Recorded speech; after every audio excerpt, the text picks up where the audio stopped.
within my brain very quickly. That is it. How are we doing? Social media land. It is your boy Stephen Palmieri coming to you along with Doug Miner for what should be our second show of the year, but really is our first because of my fault. Actually, I had to cancel on my buddy Doug for our first show of the year, and so Doug, it seems like forever, probably because we had Christmas and then New Year's, and then we didn't do a show. And for those of you guys watching, we're bringing this to you guys. Shoot in your comments below, and let's get going here. So, Doug, man, how is your year starting off for you, buddy? It's great, man. I'm glad that it's going. Lots of work to do, but like we were just talking about earlier on the show, or before we started the show, there's we're talking about add-ons to our businesses, right? What's sort of the add-ons? Is there, do you have some click-throughs where you're selling credit reports? You're doing referrals for the loans. I think doing the expert work is just another add-on where you can add in extra income to what you're already doing. It's a pretty simple way to just add this extra piece to your business, right? Let's talk about that. So, obviously, for most of you guys watching us here today, or tomorrow, or the day after tomorrow, because there's going to be that replay. Yeah. Doug Miner is a internationally recognized FCRA credit expert witness. He's been in more court cases than you can count on these hands and toes. I'll just put it that way. But so we're talking here, expert witness, right? And what Doug was a CRO before. He ran a credit repair organization. He was a mortgage guy, and Doug, it just kind of happened one day. An attorney hired you to give an expert opinion. You didn't even know what it was. The next thing you're like, the dude paid you a check, and that was your first experience with being an expert witness. So what you were just kind of talking here to our viewers is like, if you're watching and you're running a credit repair organization, well, you're gaining expertise every single file that you look at, every single report that you audit, every single letter that you send out, assuming you're sending legitimate letters, not just saying not mine, never late on every round. But of course, none of our viewers would ever do that, right, Doug? No, no. But so, how can you have additional services that could potentially really just obviously bring you direct money, but then help your business, right? And so, a lot of folks here have like affiliate relationships with like credit monitoring companies and things like that. Hey, send your client over to the Smart Credit or the Identity IQ or the whatever. They sign up through them and you get a little extra mailbox money. Well, becoming an expert and kind of carving yourself into that expert witness arena, you're going to get more than a $5 per month override on credit monitoring, aren't you, Dougie? Yeah. Let's talk about, now that we've kind of set the stage here for our viewers. Let's kind of talk about, how can this what does this look like potentially for our viewers if they want to dip into this? Yeah, I kind of see a few ways, right? If they want to refer cases over to, or if they're referring cases already, let's say to a law firm, or they're in a position where they're asking themselves, well, gosh, what do I do with this person? I've done what I can. They still need some help. There's all these problems that are still going on, or they may even be able to resolve parts of it, but other parts of it still aren't resolved, and they want to know if they think they have a case or don't have a case, right?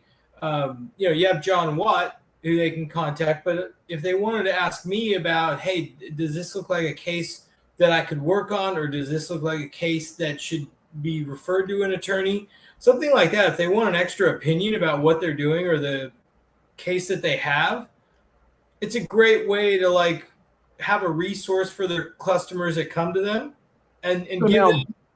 Yeah. so let's talk about this. So obviously, as you know, and as I think most of you watching know, we've got our credit repair pre-litigation training course, which Doug, you're in that. And, we talk about pre-litigation. I share all of my experiences building my business, having clients litigate against the CRAs, the furnishers. Obviously, Doug, you're in the group and you've got experience from the expert witness side. But one of the things, that we hear a lot is just CROs who really want to take it to the next level.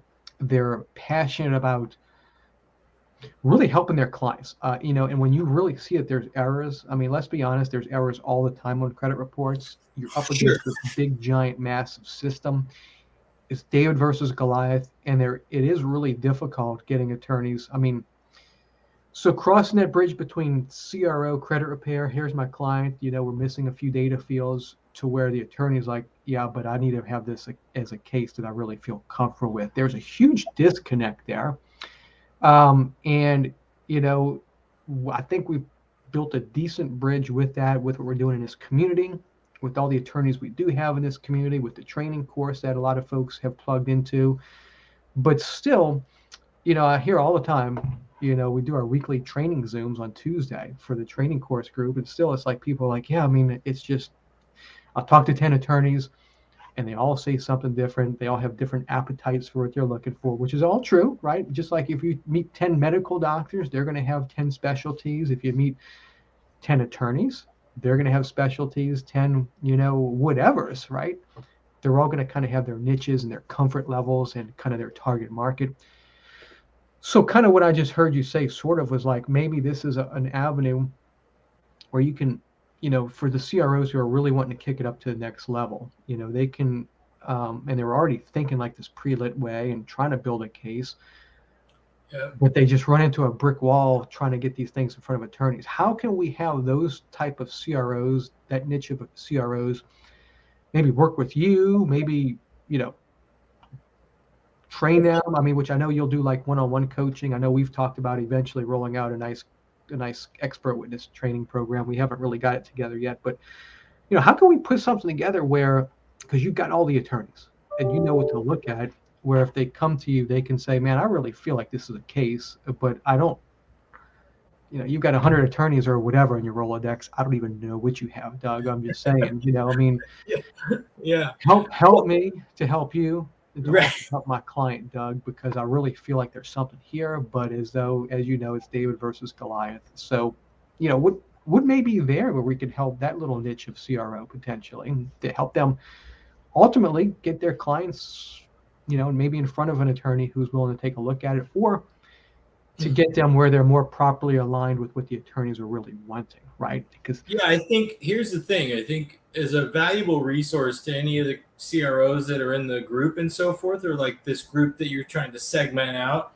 And what happens a lot, even with me, with either individuals contacting me and they're thinking about litigating, their attorney doesn't know anything about, you know, credit damages or credit reporting sort of litigation.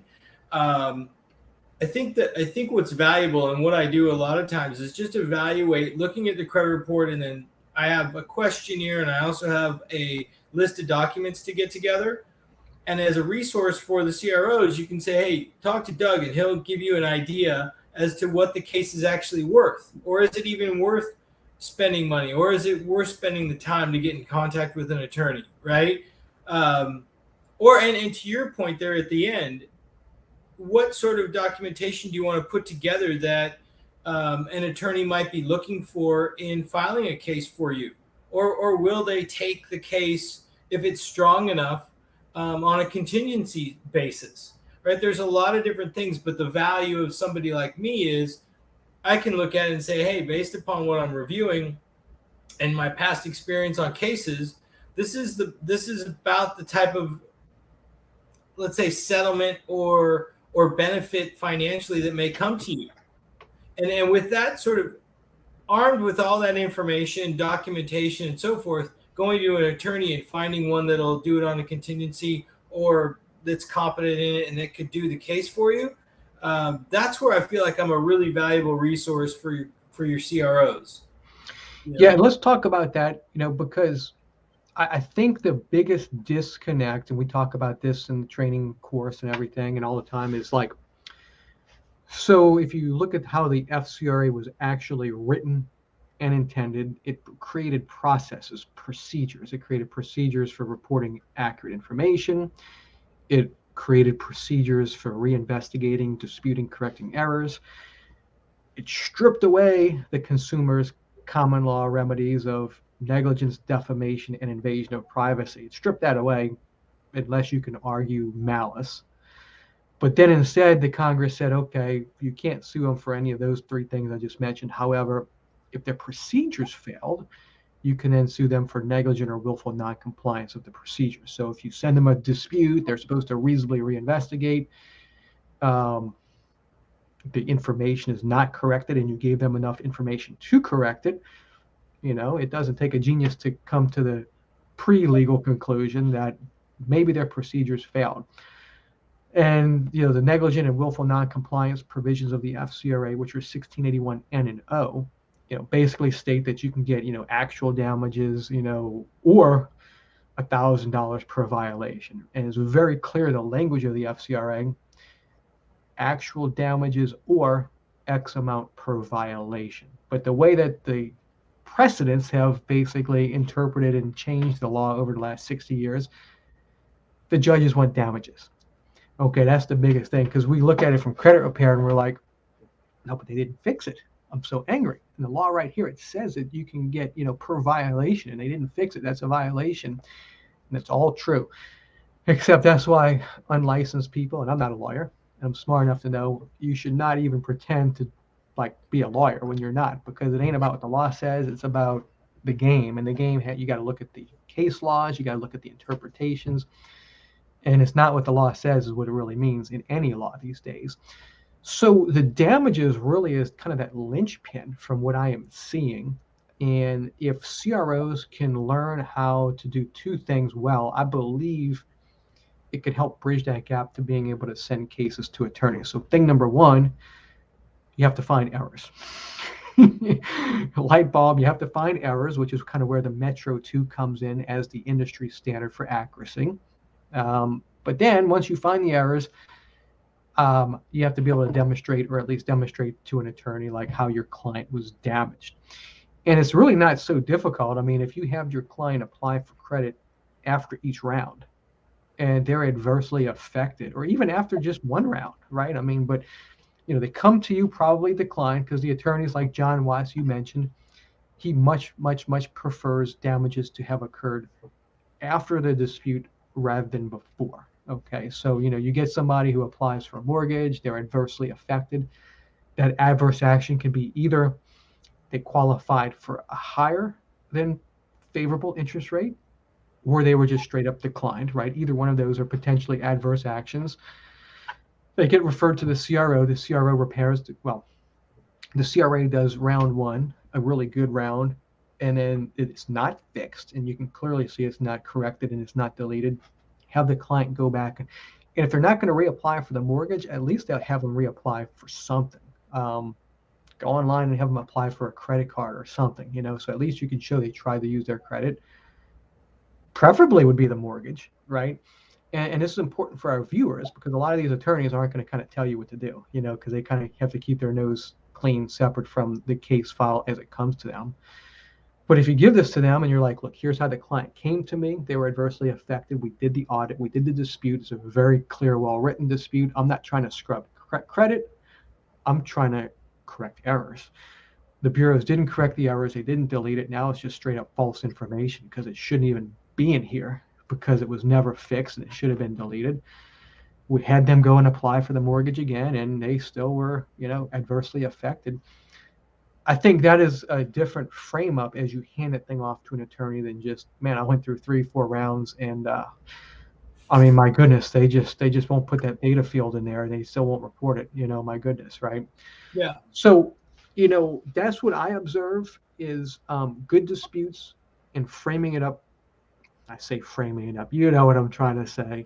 Being able to identify the damages. Those are really the two things I think if we can get good at it, CROs.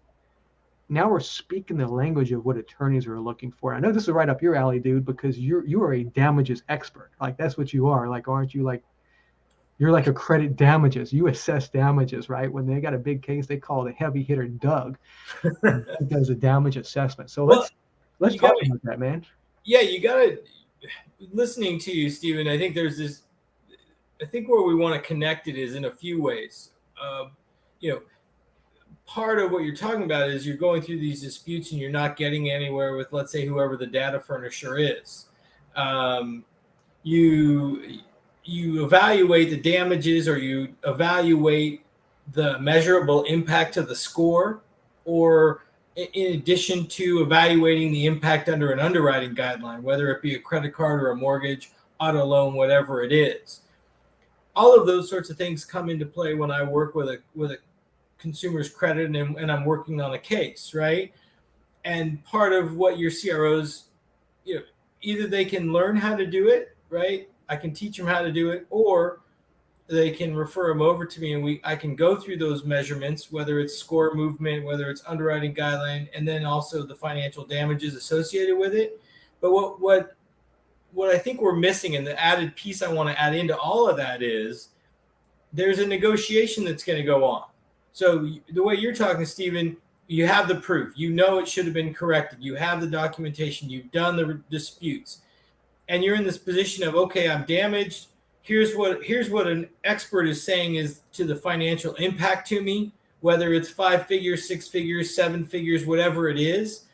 And in addition to that, in that negotiation, you want to be able to understand what it is the desired outcome for the client. And part of that desired outcome, is it having that trade line corrected, going back?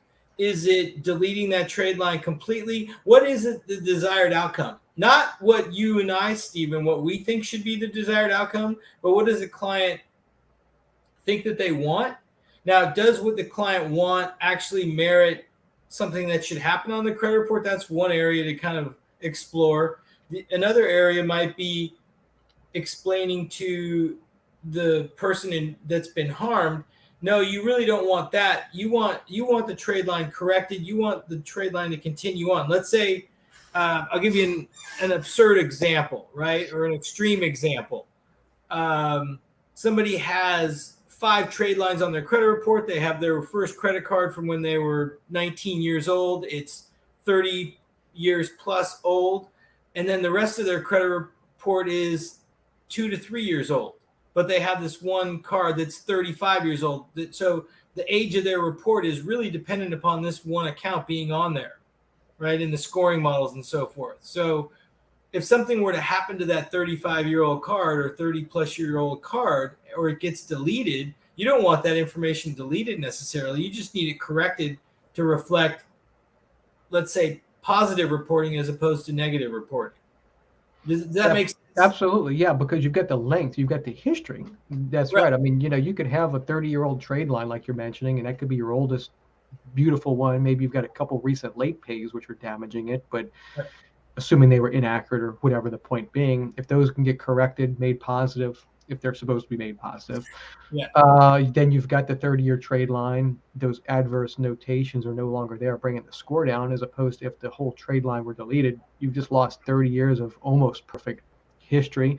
Right. And maybe your other recent credit is only a few years old, right? So you're going to go from a 30-year credit file to maybe a 3-year credit file, because you've got nothing else in there that is making it older than 3 or 4 years.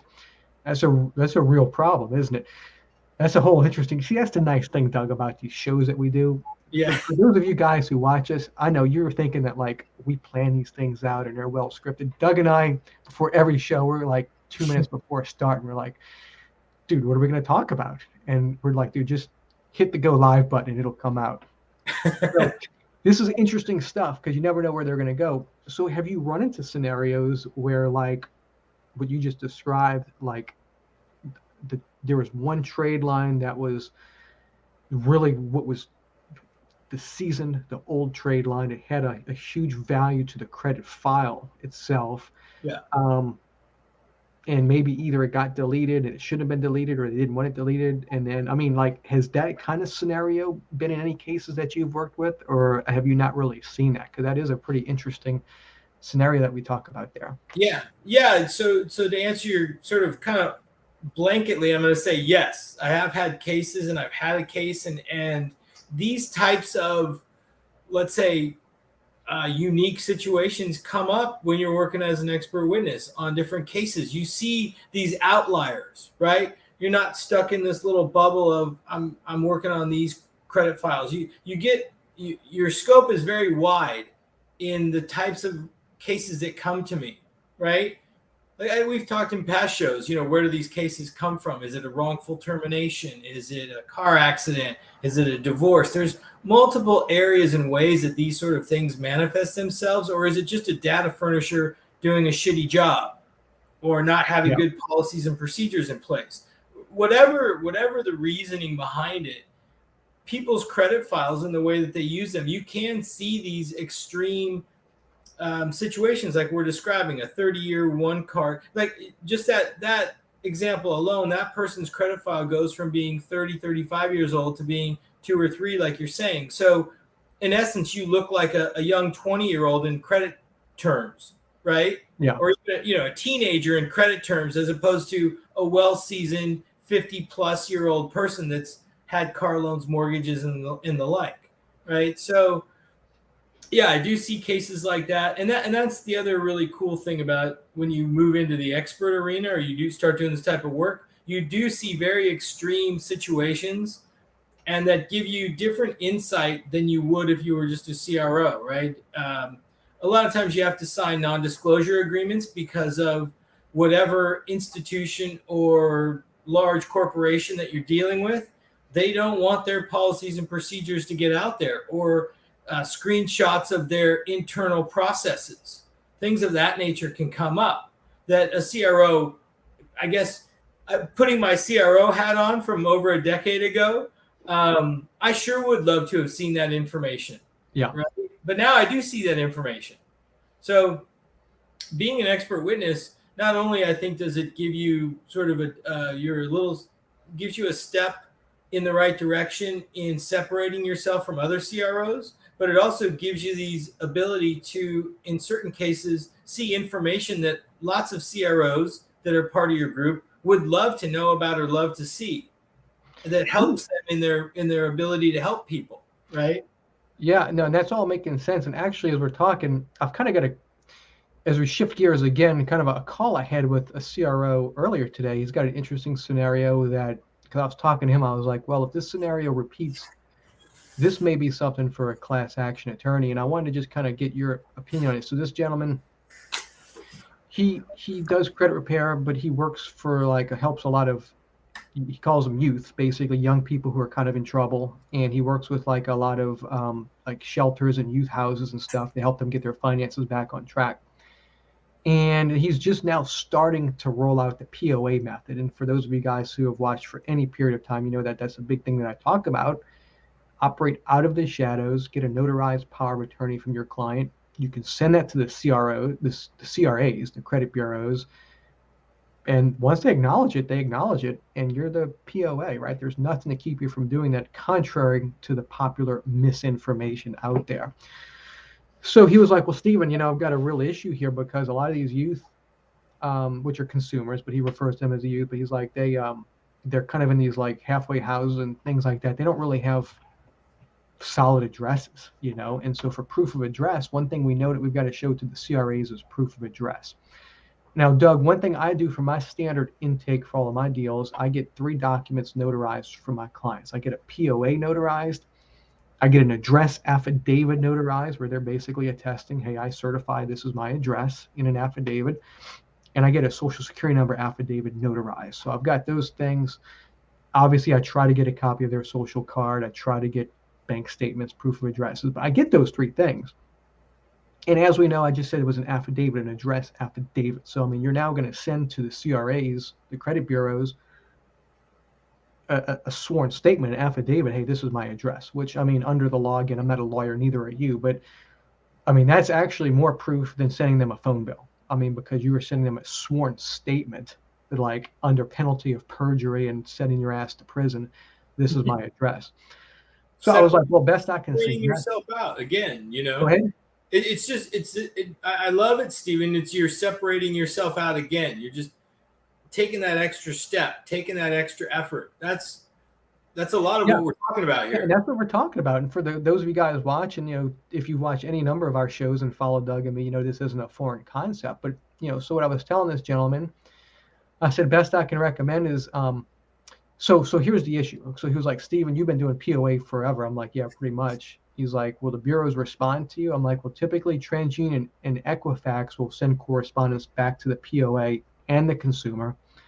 Typically Experian, they'll accept the POA, but they will not mail the correspondence back to the consumer, which that's an entirely different question. I was talking to him. I'm like, as far as POA law is concerned, like once you accept the POA, you accept it, and that's a fiduciary document. And nowhere in the POA does it say you can like partially accept it, right? I mean, if the credit bureaus accept that bad boy, they've accepted you with the language of the POA and the rights and privileges that it affords the POA.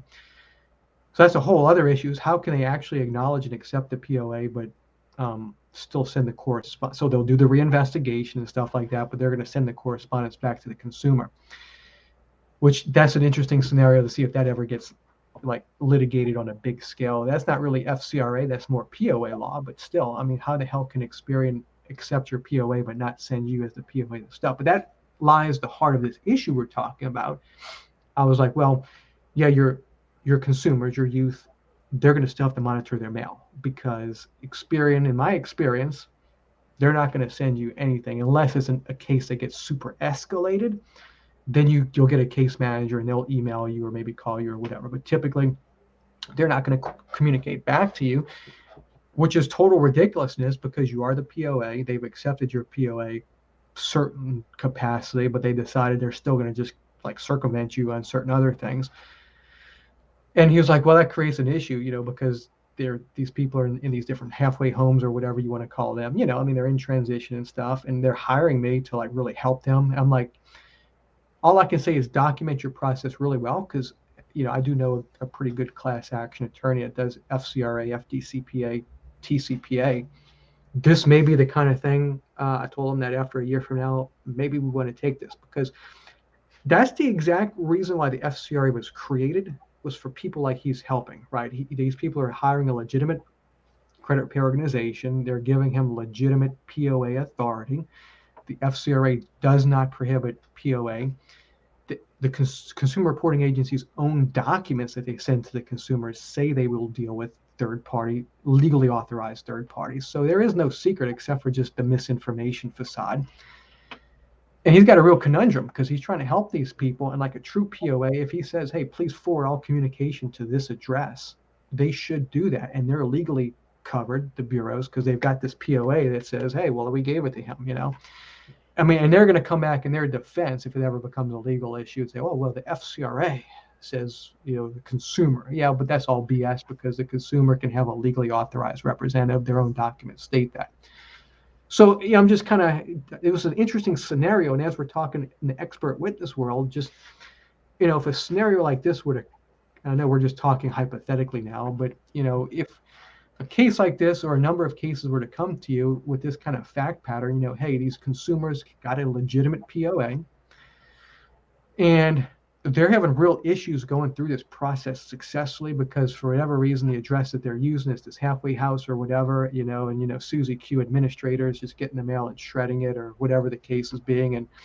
But if they're sending, so my point is they should be able to send an affidavit stating, regardless of the address on my driver's license or my government ID, this is my address. Please change my address in your file and please send it to whatever PO box address or whatever address. Like if you attest to that in a certified sworn affidavit, the bureaus, who are they to say that they're smarter than the affidavit, right? I mean, they've got that affidavit. So, in theory, what should happen is these youths should be able to swear to an affidavit, send it to the CRAs, have the CRAs update the contact information based on that affidavit to go to a PO box or whatever that the consumers agree to, that the CRO can control, and so everything is good, right?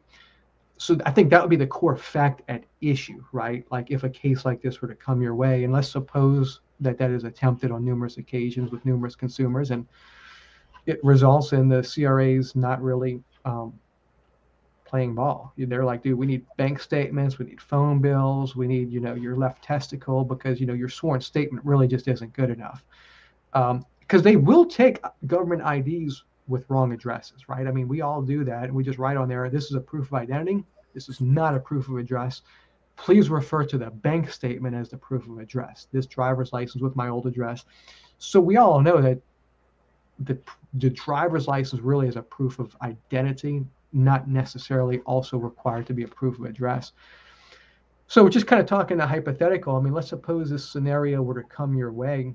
How would you, from a damage expert, assess I mean, what are your thoughts on this kind of a fact pattern? Because this is really what the FCRA was designed to eliminate, in my opinion. And this Yeah. poor guy is still going through these issues. Yeah. When you say youth, it's a little, I Like can't. consumers, like 18 to 25-year-old Okay. consumers. I Okay. mean, And they're in let's say they're in some sort of halfway house, and you know, I'm sure all of these people have different time frames. Is they may be there 30 days, they could be there 6 months, right? As far as using the addresses, you know, having a PO box somewhere is reasonable. I think if this, I feel like as a class action, if this person that you're dealing with is coming across this stuff all the time, I think it's probably better to talk to John Watt about it, yeah. right? Well, I mean, obviously, I'm not asking you for a legal opinion, but you look at things on an expert level. I mean, is this? I mean, maybe you don't want to answer for a certain reason. That's cool too. I mean, I'm just saying though, like, it seems to me that this is the exact kind of shenanigans that the FCRA was designed to to to prevent. I guess Right. that's what, because you can send them an affidavit with your address, and they'll still be like, "Dude, what is this? What's an address affidavit? We need a bank statement and a utility bill." You know what I'm saying? Which are actually legally inferior documents to an affidavit, right? So, have you dealt with proof of identity, proof of address, identifier type situations in cases, or you're more focused on like the debt itself, I guess? I think two things. One is I'm thinking of a case where there was some address issues and similar to kind of what you're bringing up. And I'll have to go back and look at the case and kind of see the fact pattern and see how it all lays out and what I did on the case. So maybe in the next show we can kind of go back to that and follow up with everybody who's watched this. And I think too the class action stuff. I like those cases just because they tend to go on for a while and they can be good money makers from a standpoint of that. I Yeah. think the only thing I think that sort of like in general, I'm speaking generally, not about everybody, but when you're dealing with, let's say, younger people, the socioeconomics of a younger person and the damage, the financial impact that it has is typically less than somebody who's had credit for, a 30, 40, or 50, 60-year-old person, right? So the damages in something like that tend to be smaller. And then is it worth the time to deal with it? I think that's just another issue. And like going down this class action arena might be the way to go. And I think John could probably Yeah. could shed some And, light on that. I mean, so you've Uh, got an interesting point, as we kind of take this one in for the landing here. yeah, They may not have as many financial economic damages, but on the flip side, can you imagine going in front of the jury? This is the exact demographic that the jury would love. And I'm not trying to be like, one of these bleeding heart, like civil activists, but I'm saying these poor people, these young people are like trying to clean their lives up. They got in front of an expert that they gave a power of attorney to get their mental health and their financial health cleaned up. They're the kind of the most like volatile of society because like they're just one of too few things from maybe going back to wherever they came from, right? So they may not have like the history of financial damages like you were alluding to, but we shouldn't underestimate or forget about the fact that the FCRA damages are damages, including like mental anguish. I mean, you can, if you can demonstrate that is actionable under the FCRA. You know what I mean? And so anyway, obviously we're kind of talking to hypotheticals, but I mean it's a real scenario. It's just not a court case. But I I mean, think that's I think Stephen. I think what this brings up for me is with your group and everybody following. It's like if they do come across interesting and unique situations, they should pose questions to you and I. They email me Doug@dougminer.com. It's super easy. They can always call my office or just look me up on the internet and hit me an email that way. But yeah, these unique situations, I think probably this group is the right one to ask to do that and to look into it and let's all learn from it and see what we can do to help these people. look at that. Doug@dougminer.com, super easy. I'm thinking you should just create super easy at dougminer.com. That is what you guys should email. But no, so if you guys want to reach out, to Doug@dougminer.com. And Doug, you love talking to people and you love helping people. And if people want to take a deeper dive into Maybe you coaching them or whatever, helping them to figure out if going the expert witness route is something for them. Are you, as they say, are you open for business? Do you help consult with people? Yeah, I'm open for business. I actually had a past student of mine from one of the classes contact me, getting his first case and wants some help on it. So, and I think that's another thing. Like, let's say you brought a case to me. I'm happy to kind of take you through it and walk you through it. If you don't want to actually do the expert work on the case, at least you can learn from it, right? And I think Yeah, that's really valuable. I can't.